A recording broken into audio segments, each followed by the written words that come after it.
In Hebrew, the name Abaddon, A-B-A-D-D-O-N, this is the rough verbal translation from Hebrew. Please look up how Hebrew looks and works and how to read it. Is supposed to mean place of destruction, a location, a destroyed or ruined place.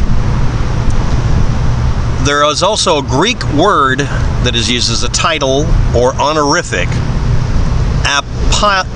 Apollyon, like Napoleon, I guess. Hey, maybe it is. A-P-O-L-L-Y-O-N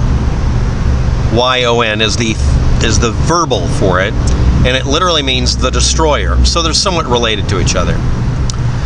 And this is referenced someplace. Some of you already know where this is if you looked at the title. Now, in the year 382, which is roughly 82 years after the Bible was kind of finalized, the first version of it, it started 300 BC to 300 AD. The Latin Vulgate version came out and had a note in it that was also used in the 1582 version called D-O-U-A-Y, Reims version of the Bible. But it wasn't present in the Greek text. It was an additional note to clarify something. And this is what it said. The Latin word exterminans, or exterminans, means destroyer, exterminator, or the destroyed. Could be all sorts of things. Depends on the context it's used in. Okay, and again, what was the original written language? Koine Greek, Aramaic, Hebrew. Those are the three primary languages used to make the original data for the 300 BC to 300 AD versions of what we call the Bible. There were many books. It's a collective work. It's a work of, it's collected cultural work. Okay? The 1611 King James Version, chapter and verse 911. Yes, someone brought this up, and this is like the second or third time on this channel at least, and on other channels. So let's just go ahead and do this. They had as king over them, which is the angel of the bottomless pit, and the pit or the angel is named in the Hebrew tongue Abaddon. It could be either. The Greek tongue hath the name Apollyon. Both mean destruction, destroyer, place of destruction. You could name a person after a place of destruction. It could also be an honorific. You know, Charles the Hammer.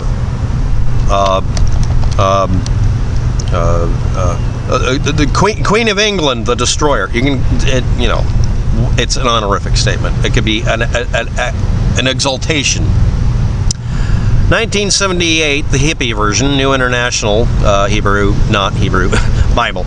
They had as king over them the angel of the abyss, whose name in Hebrew is such and such, in Greek was such and such, the destroyer.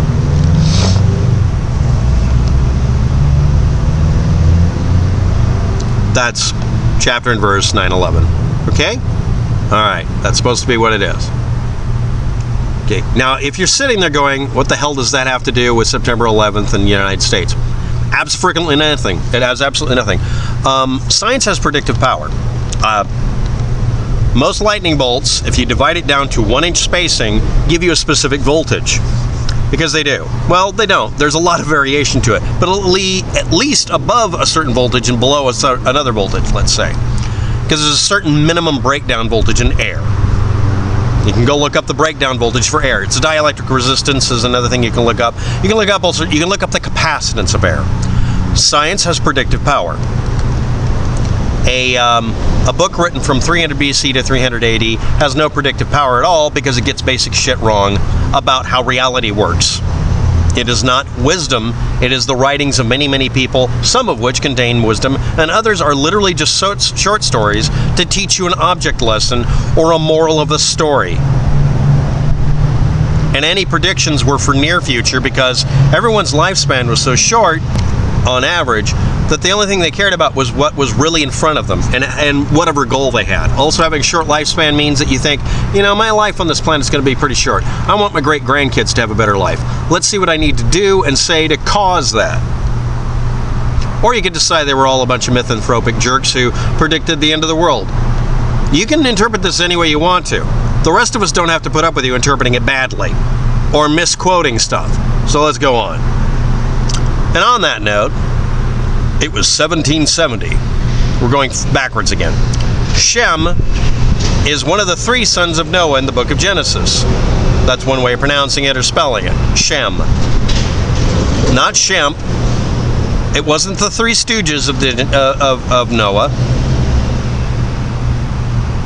Or is that the 3 stooges? Now you have this image in your head you can't get out of, and you know Shem was one of the 3 sons of Noah in the book of Genesis, in one interpretation. So what was that used in 1770? It was used for terminology for a particular language grouping. Shemp? Shem? No. Sem, S-E-M, or Shemitic, or Semitics. Psychosemitic? Semantics? No, Semitic languages. It was a language type. 1770. The Enlightenment period where people started quantifying and defining things and defying previous ideas. Major upheaval in culture and society. This is also what caused, this country, the one I'm sitting in, that has separation of church and state. One of the principles people keep looking past when they want to make it into a religious run country. Anyway, here we go. The ancient Greek and Latin name for an island or region variously identified as one of the Shetland Islands, Iceland, Norway. Supposed to be the most northerly region in the world. There be dragons here on the map.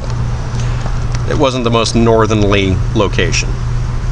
Now, I want to bring up something real simple here.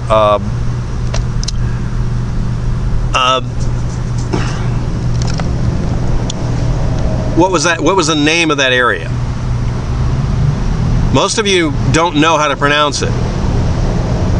In classic and medieval literature, ultimate north, or whatever, metaphorical meaning of any distant place located beyond the borders of the known world, or outside of reason and reality, or beyond understanding, or,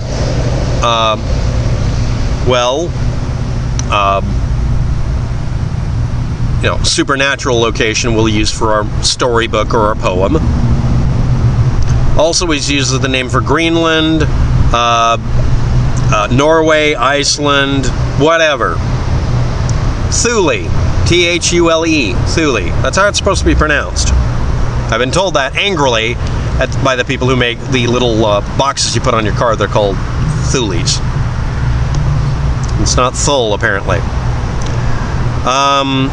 Anyway, here we go with, what does Thule have to do with Shem, Semitic? Someone was convinced that Islamic and Germanic mystical systems, otherwise known as non-science, non-reality-based assumptions that you then make indoctrination and quasi-religious mystical systems, sort of like astrology and all the other stuff that doesn't actually work, shared a common Aryan root. What is Aryan?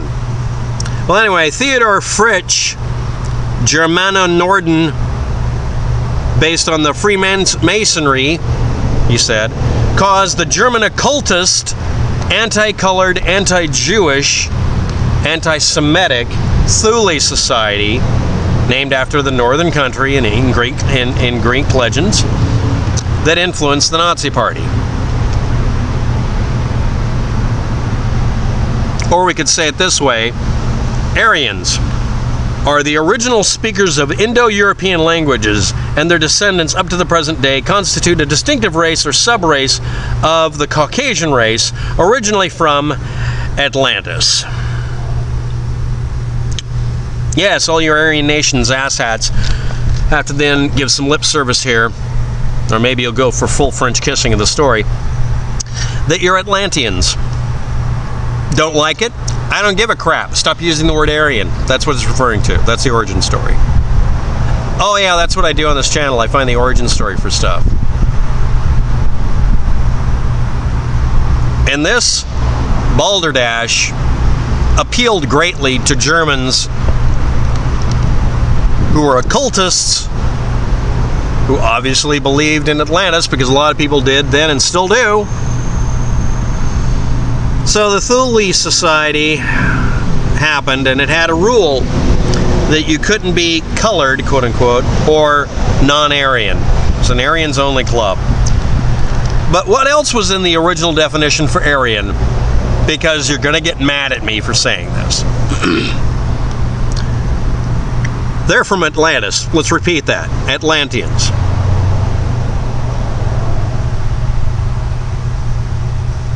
Maybe you just soaked in the tub too long. Anyway, Aryan races are now varying from the following characteristics: dark brown, almost black, red brown, yellow, down to whitest creamy color. Yet all are of the same stock root race. A technical term invented, root race, ruh-rohs, to describe human evolution over a large time period of over 3 million years. This was a description done a long time ago. And by Aryan race, you're acknowledging that you're evolved into a group of people described from black to white. But yet you want an organization that excludes anybody who's not perfectly white, and for some reason, anybody who's Jewish. But you're not racist or anti-Semitic, even though it's explicitly in your rule set. Next part. This, of course, had to exclude anybody who spoke Semitic languages. The language you spoke determined which race you were in, according to these idiots. So let's quote some Jewish testaments, shall we? In Hebrew. Or let's quote some Greek philosophy and belief systems and stories about Atlantis, when the Greeks and Romans actually were integrated societies for various periods of time, and existed so far back that you could really confirm whether or not you're full of crap here. Let's just do this. And then let's quote 9/11, because a particular date in the 21st century had an occurrence between the Western society on a continent that was not known about back then. One of two, you know there's more than one. And back then, when they thought the farthest you could go to the farthest reaches of the world was Iceland and Greenland and Norway? Yeah, that's some worldly status right there. You know, there's a whole butt-ton of people that were in North and South America. Lots of islanders knew more than that. Vikings knew there was a continent here. Y'all a bunch of ignorant twits. And I'm speaking back through time to every ignorant twit, including possibly my grandma. In fact, very recently, like the guy 2 hours ago up the street. Arrogant, ignorant morons are going to be a perpetual motion machine. Harness it. So let's go. So someone posts on the Revelation 9/11 or 9/11 topic. Not relevant. Has nothing to do with it. Literally doesn't have anything to do with it. Did I mention it doesn't have anything to do with it? It talks about a group of people being ruled by the devil. Okay? You've been bedeviled. That's something people yell at each other across yards when they're having arguments on YouTube. It's meaningless. The fact that it was put into something you consider as an important document is a sign that ordinary idiot people wrote parts of it. And oh, by the way, I want to point out the apocryphal and the unofficial pieces that were excluded because they're inconvenient truths about what those same authors said that are excluded and somehow not part of the religion, because you pick and choose everything on an Etch-a-Sketch and then get mad when someone looks it up. The founder of the Thule Society, Rudolf von Who Gives a Damn, Adam yada yada Glauer yada yada yada, he's got a long string of names, he gave himself fake names, was born November 9th, 1875 and died May 8th, 1945. Has come across a lot of 119 coding lately. Also interesting, the founder supposedly died on that date, which is Harry Truman's birthday. Harry Truman was born May 8th, 1884, and died December 26th, Christmas, 1972, just after Christmas. Really shitty Christmas present. Harry Truman is coded in the Deep Impact of Armageddon movies as a character, Dan Truman. What about the Truman Show?